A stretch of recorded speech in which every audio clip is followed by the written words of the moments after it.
Assalamu alaikum. Welcome to Zill Noorain's Tafseer series of the Quran. This is Surah Al Fajr, which is the 89th surah of the 30th juz and has a total of 30 ayat. We will begin with the recitation.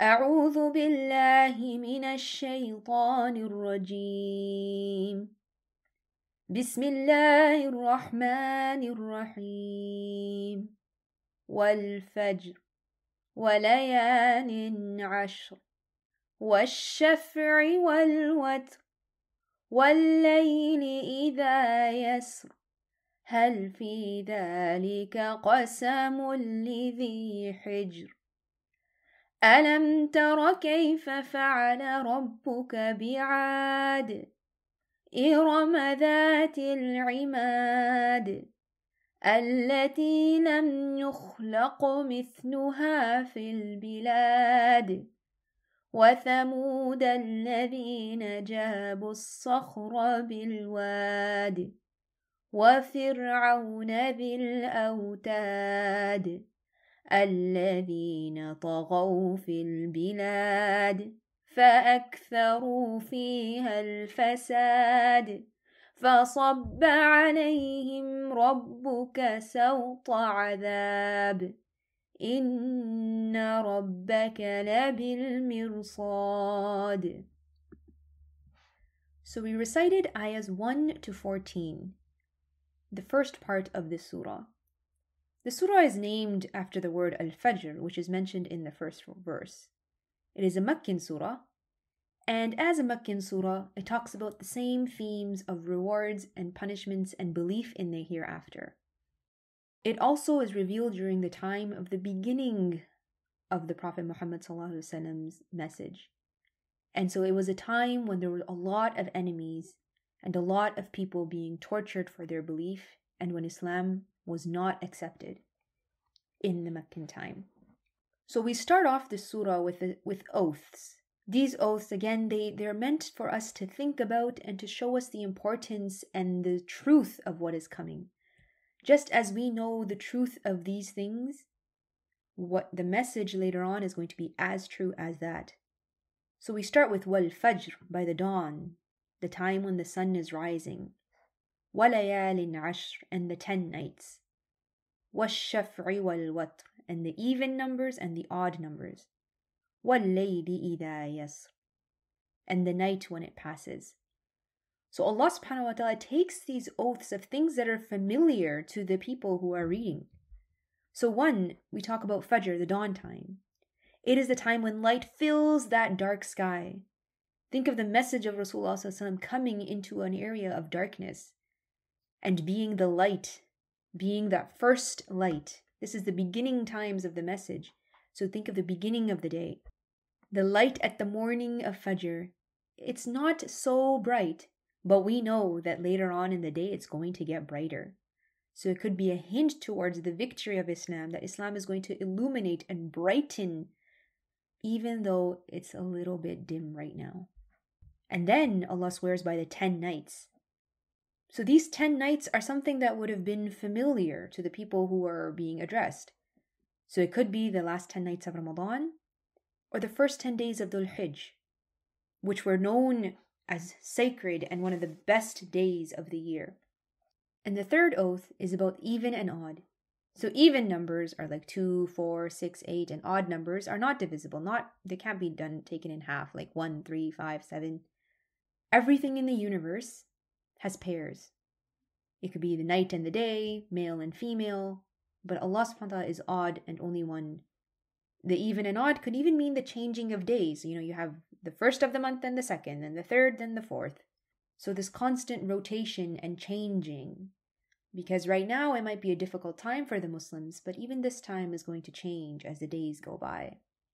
And the last oath is the night when it is departing. Means the night starts to drift away, and you know that Fajr is about to come, the dawn is about to come.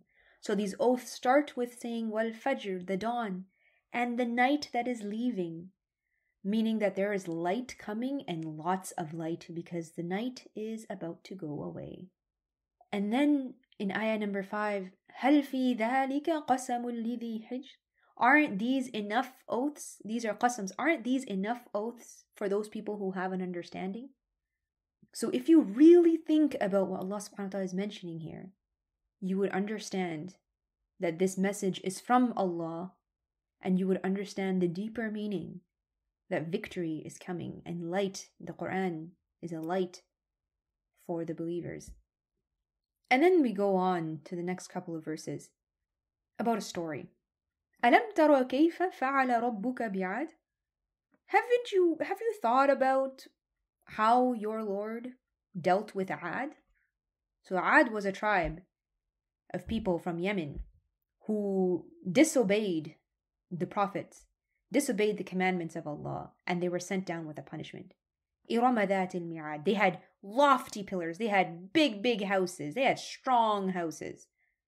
الَّذِي لَمْ يُخْلَقْ مِثْلُهَا فِي الْبِلَادِ. There were no houses like that. The likes of those were never created in the land. So they were powerful people. The people of Ad were powerful people, had houses that nobody else had. But those big houses didn't keep them safe. Those big houses weren't enough when Allah subhanahu wa ta'ala decided to deal with them. That's why He's asking us, don't you remember? Have you not thought about how your Lord dealt with Ad? Doesn't matter how strong you are, Allah subhanahu wa ta'ala is stronger. And then ayah 9. وَثَمُودَ الَّذِي جَابُوا الصَّخْرَ بِالْوَادِ. And Thamud, they literally made their homes, carved out rocks in the valleys. They carved up, their homes were made of rocks and in mountains.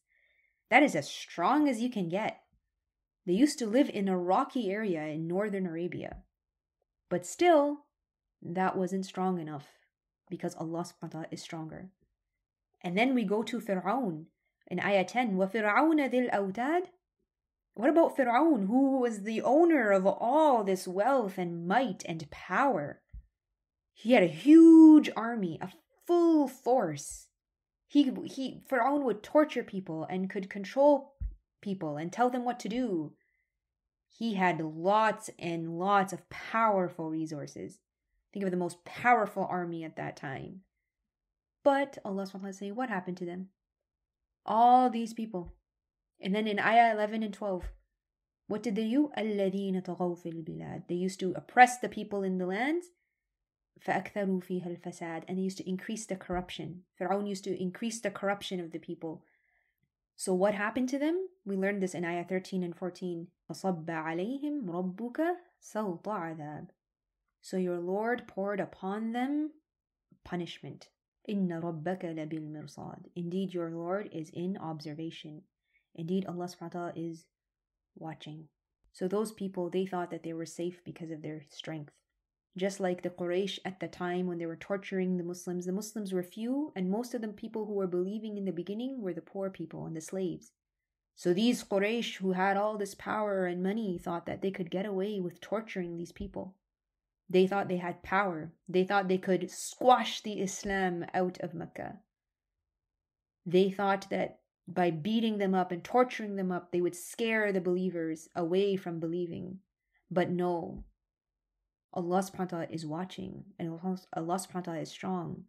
So they need to take the lesson, just like in the nightness the day comes, Allah subhanahu wa ta'ala will bring brightness and victory to the Muslims, and tragedy for the disbelievers who oppress and cause corruption and think that they are so powerful they can get away with anything, but forget that Allah subhanahu wa ta'ala is more powerful.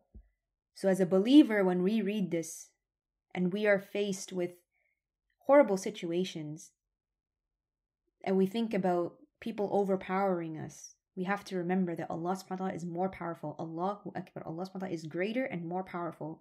So we turn to Allah for help, knowing that inna rabbaka labil mirsad. For the believers, this is a comfort. Indeed, your Lord is in observation. Allah subhanahu wa ta'ala is watching, and Allah subhanahu wa ta'ala knows. He's watching out for us. But for the disbelievers, this is a warning. You better stop what you're doing because Allah subhanahu wa ta'ala is watching. So this was ayah number 1 to 14. Inshallah, in the next video, we will continue with Surah Al-Fajr. سبحانك اللهم وبحمدك نشهد أن لا إله إلا أنت نستغفرك ونتوب إليك